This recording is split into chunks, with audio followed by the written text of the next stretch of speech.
नमस्कार प्यारे बच्चों, कैसे हो? कैसे हैं आपके हालात? आशा करता हूं आप सब ठीक होंगे। साथियों, बार बार एक ही क्वेश्चंस आप पूछ रहे हो कि सर इंडियन पोस्ट ऑफिस ग्रामीण डाक सेवक की भर्ती का क्या हुआ, और कुछ जगह पर आप लोगों को खबरें भी मिल रही है इस भर्ती को लेकर के। लेकिन आपको एक बात का याद रखना है, क्या वो जानकारी सही है? क्या वो जानकारी आप लोगों के लिए खतरनाक साबित नहीं होगी? आपको अपडेट दे देता हूं, क्योंकि अभी से क्लासेस हमेशा जो कहता है ऑथेंटिक, रियल और प्रूफ के साथ कहता है। बोर्ड पर ध्यान देना। पहली बार चैनल पर आए हो तो चैनल को सब्सक्राइब कर लेना और बेल आइकन वाली घंटी दबा देना, क्योंकि इस चैनल पर आपके लिए ऑल इंडिया सभी गवर्नमेंट अपडेट मिलते हैं। अन्य प्रकार की सभी फ्यूचर को ध्यान में रखते हुए आपको सामग्रियां प्रोवाइड करवाई जाती है। साथियों, इंडियन पोस्ट ऑफिस भारतीय डाक विभाग के अंदर जीडीएस के पद पर न्यू वैकेंसी आ चुकी है। जीडीएस को हम ग्रामीण डाक सेवक कहते हैं। आपके गांवों के अंदर, शहरों के अंदर जो चिट्ठियां लाता है वो यही लाता है। तो गांव गांव, शहर शहर पोस्ट ऑफिसों के अंदर यह वैकेंसी हर साल आती है, ऑल इंडिया अलग अलग राज्यों से। साथियों, इस 2025 में भी भर्ती का नोटिफिकेशन जारी कर दिया गया है। आप लोगों को बता दूं, टोटल पोस्ट संभावित अभी आंकड़ा बता रहा हूं, एक्यूरेट आंकड़ा ऑफिशियली अभी नहीं निकल रहा है, तो 38,000 प्लस वैकेंसीज आपको देखने को मिलेगी। साथियों, स्टेट वाइज अलग अलग पोस्ट इसमें होंगी। जैसे आप लोग राजस्थान से होंगे तो राजस्थान से अलग, जैसे राजस्थान से 3,000 पोस्ट हो सकती है, 4,000 हो सकती है, उत्तर प्रदेश से 8,000 हो सकती है, इसी प्रकार मध्य प्रदेश, हरियाणा, महाराष्ट्र, ऐसे ऐसे करके टोटल 23 सर्किल से नोटिफिकेशन एक साथ आ रहा है। साथियों, अप्लाई डेट की बात करें उससे पहले नोटिफिकेशन की बात करना जरूरी है। पहले भर्ती का नोटिफिकेशन आएगा तभी तो हम लोग अप्लाई करेंगे। तो नोटिफिकेशन की चर्चा हो रही थी कि 29 जनवरी को आ जाएगा, लेकिन वो 29 जनवरी भी निकल चुका है। आज 2 फरवरी हो चुका है। आज तक ऐसा ऑफिशियली वेबसाइट पर जब हम जाते हैं वहां पर कोई अपडेट नहीं मिलता है। तो क्या आज आएगा नोटिफिकेशन? साथियों, आज है रविवार और मैं समझता हूं आज आपका नोटिफिकेशन नहीं आएगा। सबसे पहले तो आप यह समझिएगा कि 29 जनवरी को नोटिफिकेशन क्यों नहीं आया। इसके पीछे कारण था दोस्तों। वो कारण यह है कि दिल्ली के अंदर इलेक्शन कमीशन जब हरी झंडी नहीं देता तब तक डिपार्टमेंट ऑफ पोस्ट नोटिफिकेशन जारी नहीं कर सकता। तो ये खुद डिपार्टमेंट ऑफ पोस्ट जूझ रहा है इस चीज से, वो इलेक्शन कमीशन से हरी झंडी ले रहा है। और जल्द मैं समझता हूं अगर इलेक्शन कमीशन इस चीज को एग्री कर दे तो आप सभी के सामने नोटिफिकेशन आएगा, लेकिन ज्यादा डिले नहीं होगा। इसी फरवरी के फर्स्ट वीक में आप लोगों को नोटिफिकेशन दिखाई दे जाएगा। इसलिए आप लोग बिल्कुल भी चिंता ना करें, धैर्य बनाए रखें, सब्र रखें। सब्र का फल मीठा होता है साथियों। और कोई भी ऐसा दिमाग में ना लाइएगा कि सर भर्ती अब नहीं आएगी, आनी होती तो जनवरी में ही आ जाती। ये सब फालतू की नेगेटिविटी निकालो और पॉजिटिव सोचो। जरूर भर्ती आप लोगों के लिए है, आप बस डॉक्यूमेंट्स तैयार रखो। प्रीवियस ईयर जो जीडीएस भर्ती का कट ऑफ गया है उसको देखिएगा कहां से गया है। एक पेन लीजिए, एक कागज लीजिए, डाटा तैयार कीजिए कि मुझे इस बार कहां से फॉर्म अप्लाई करना है, मुझे कहां से सिलेक्शन मिल सकता है। उस डाटा को हमारे पास शेयर कीजिए, फिर हम आपको बताएंगे कि हां आपने सही बनाया है।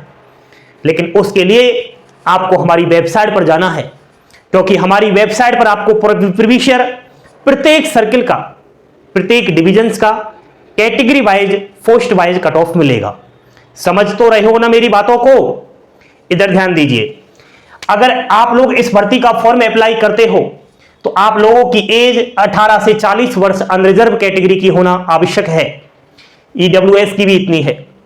ओबीसी 18 से 43 वर्ष, एससी एसटी 18 से 45 वर्ष, जनरल कैटेगरी की महिलाएं 18 से 45 वर्ष, SC ST कैटेगरी की महिलाएं 18 से 50 वर्ष, PWD कैंडिडेट्स 18 से 45 वर्ष, PWD कैंडिडेट्स महिला 18 से 55 वर्ष। यानी इसमें जो ओवर एज भी हो चुके हैं, टाइम निकल गया जिनका फॉर्म अप्लाई करने का, वो भी इस भर्ती का आवेदन कर सकते हैं। साथियों, क्वालिफिकेशन शैक्षणिक योग्यताएं केवल ऑफ 10th की मार्कशीट आप लोगों के पास होना अति आवश्यक है। उसके अलावा छोटा मोटा कंप्यूटर नॉलेज, साइकिल चलाना आना चाहिए, इसके अलावा कुछ भी नहीं चाहिए। बोर्ड पर ध्यान देते चलना। सिलेक्शन प्रोसेस की अगर मैं बात कर लूं, यहां पर बहुत सारे बच्चे होंगे जो जिनको ये चीज पता हो, वो प्लीज इस प्रकार ना सोचे अपने बारे में। इस चैनल पर बहुत सारे नए नए युवा साथी जुड़ रहे हैं, उनके बारे में भी सोचिएगा, उनको एक बेसिक जानकारी ले लेने दीजिएगा। साथियों, यहां पर सिलेक्शन प्रोसेस में किसी भी प्रकार का कोई भी एग्जाम्स नहीं होने वाला। बिना किसी लिखित परीक्षा के भारत देश की एकमात्र यह भर्ती है इंडियन पोस्ट ऑफिस GDS के पद पर। 10th की परसेंटेज को देख करके मेरिट लिस्ट निकलती है साथियों। इसमें मेरिट लिस्ट की अगर मैं बात करूं तो 1 से और 10 मेरिट लिस्ट निकल जाती है। अगर पहली लिस्ट में नाम नहीं आता तो हो सकता है दूसरी में आ जाए, दूसरी में नहीं आता तो हो सकता है आपकी डायरेक्ट 6वीं लिस्ट में नाम आ जाए। किसी न किसी लिस्ट में नाम आ ही जाता है। लिस्ट में नाम आ जाने पर आप लोगों को अपने डॉक्यूमेंट्स को वेरीफाई करवाने जाना होता है। आपकी 10th की मार्कशीट को डिजी लॉकर में ऑनलाइन शो करके देखा जाता है।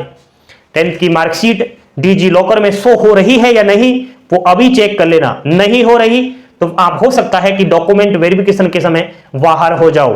तो इस काम को तुरंत कीजिए, बोर्ड से संपर्क कर लेना कि मार्कशीट स्कैन क्यों नहीं हो रही। कुछ नहीं, डॉक्यूमेंट वेरिफिकेशन सक्सेसफुली हो जाने के बाद आपको ट्रेनिंग के लिए बुला लिया जाएगा। लगभग 3 से 7 दिन की ट्रेनिंग होती है और ट्रेनिंग के बाद ज्वाइनिंग लेटर आ जाएगा और आपकी सरकारी नौकरी लग जाएगी। कट ऑफ की बात करने वाले हैं। आपने कहा सर कि 10th की परसेंटेज को देख करके मेरिट लिस्ट निकलती है, आखिर 10th में परसेंटेज कितना चाहिए? यहां पर हिंदी सर्किलों की बात करूं तो 80% प्लस है तो ही अप्लाई करना। जनरल के बच्चों की बात कर रहा हूं, इसलिए कर रहा हूं क्योंकि यहां पर जनरल के बच्चों की 100 रुपए फीस रहने वाली है जब फॉर्म अप्लाई करोगे। अदर कैटेगरी चाहे आपकी कितनी भी परसेंटेज हो, आप फॉर्म जरूर अप्लाई कीजिए और बिना परीक्षा किस्मत आजमाइएगा। अदर सर्किल जिनकी लैंग्वेज हिंदी नहीं है, वो 50% प्लस है तो ही फॉर्म अप्लाई करना। वैसे कुछ ऐसे भी सर्किल है जहां पर पिछले साल 33 पर भी सिलेक्शन हो चुका था, केवल पास पर भी नौकरी मिल गई। ठीक है, उड़ीसा, असम, इधर नॉर्थ ईस्ट साइड देख लेना। सैलरी की बात करूं तो मैंने बोला GDS में 3 प्रकार के पद होते हैं। पहला होता है BPM, जिसको हम ब्रांच पोस्ट मास्टर के नाम से जानते हैं। BPM का जो बेसिक पे है शुरुआत में 12,000 रुपए और ये बढ़ करके 29,380 रुपए होने की उम्मीद रहती है। नेक्स्ट हम बात करते हैं ABPM, assistant branch post master और डाक सेवक की सैलरी की। इसका बेसिक पे 10,000 रुपए से 24,470 रुपए रहता है।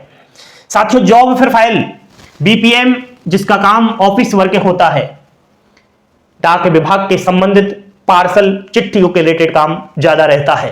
अन्य काम भी होते हैं, IPPBS, Indian post payment bank, other और भी काम इसके रहते हैं, लेकिन होने को तो डाक के संबंधित ही रहते हैं। ABPM डाक सेवक का काम डाकों की डिलीवरी करना, एक पोस्ट ऑफिस से दूसरे पोस्ट ऑफिस पर पार्सल पहुंचाना, इस तरीके से। कुछ क्वेश्चंस आ रहे थे, बार बार इन क्वेश्चंस का रिप्लाई जानिए। सर, कंप्यूटर का सर्टिफिकेट चाहिए क्या इस भर्ती में? दोस्तों, अभी तक तो कंप्यूटर के सर्टिफिकेट की कोई आवश्यकता पड़ी नहीं, नोटिफिकेशन में ऐसा कोई जिक्र भी नहीं किया गया। अगर है तो ठीक है, नहीं है तो बनवाने की भी कोई आवश्यकता नहीं है। सर, जॉब की बात बताइए, ये जॉब ये सरकारी नौकरी है इसमें या प्राइवेट, स्थायी है या अस्थायी? साथियों, शुरुआत में ही बोल दिया था कि इंडियन पोस्ट ऑफिस, भारतीय डाक विभाग की ये सरकारी नौकरी है और स्थायी है। ठीक है, सैलरी कम है सर, यहां पर बिल्कुल सैलरी कम है, लेकिन आप ये चीज ना भूलिएगा कि अभी तो शुरुआत में आपको सैलरी लगभग BPM को 18,000 रुपए और ABPM को 16,000 रुपए मिलती है, लेकिन ये 7वें वेतन आयोग के अनुसार मिलती है। आप लोगों को याद होना चाहिए कि भारत सरकार ने 8वां वेतन आयोग भी को भी मंजूरी प्रदान कर दी गई है। तो यहां पर जीडीएस की सैलरी भी बढ़ेगी, टेंशन करने की आवश्यकता बिल्कुल भी नहीं है। सर हमारा ट्रांसफर हो जाएगा क्या? क्योंकि हम किसी दूसरे राज्य के अंदर अप्लाई कर देते हैं तो हमारा ट्रांसफर बिल्कुल हो सकता है, लेकिन पहले आपको उसी जगह पर 2 साल नौकरी करना पड़ेगा। 2 साल के बाद आप अपना ट्रांसफर करवा सकते हो। ट्रांसफर के लिए थोड़ा अलग से वीडियो बनाना पड़ेगा, क्योंकि कम से कम मुझे 5 मिनट के अंदर समझाना पड़ेगा, और ट्रांसफर की बात करूंगा तो वीडियो लंबा हो जाएगा। यहां पर प्रमोशन, बिल्कुल साथियों आपका प्रमोशन हो जाएगा। अभी आप जीडीएस के पद पर नौकरी करो, कम से कम 3 साल जीडीएस के पद पर नौकरी करनी पड़ेगी, ट्रांसफर हो जाएगा एमटीएस पोस्टमैन मेलगार्ड के पद पर, और भी बड़ा पद आप ले सकते हो। वो वीडियो मैंने बना रखा है, ट्रांसफर किस तरीके से होगा। ये बेसिक सी जानकारी जो मैंने आपको दी, और जो अपडेट था वो भी मैंने आपको दी कि सब्र रखो, सब्र का फल मीठा होता है, घबराने की आवश्यकता नहीं है। बस आप लोग रजिस्ट्रेशन करवाने के लिए डॉक्यूमेंट्स तैयार रखो। एक बात का याद रखना कि प्रीवियस ईयर कट ऑफ 2022, 2023 और 2024 जीडीएस भर्ती की प्रत्येक सर्किल की छान लो, प्रत्येक डिविजन्स की छान लो, कहां से सिलेक्शन हो, क्योंकि बिना परीक्षा भर्ती है। तो आप परीक्षा की तैयारी करते हो, अच्छी बात है। यहां पर इस चीज की तैयारी करो कि सिलेक्शन मुझे कहां से मिल सकता है, हम तो आपको बताएंगे ही। तो आप लोग बने रहो चैनल के साथ, लाइक शेयर सब्सक्राइब करते रहो। आपका अभिषेक क्लासेस को प्यार करो, इस चैनल को सब्सक्राइब करके अपना मनोबल बढ़ाए, हमारा मनोबल बढ़ाए। हर प्रकार की कंटेंट अभिषेक क्लासेस जो आपके काम का है वो देता है। थैंक यू, धन्यवाद। जय हिंद, जय भारत।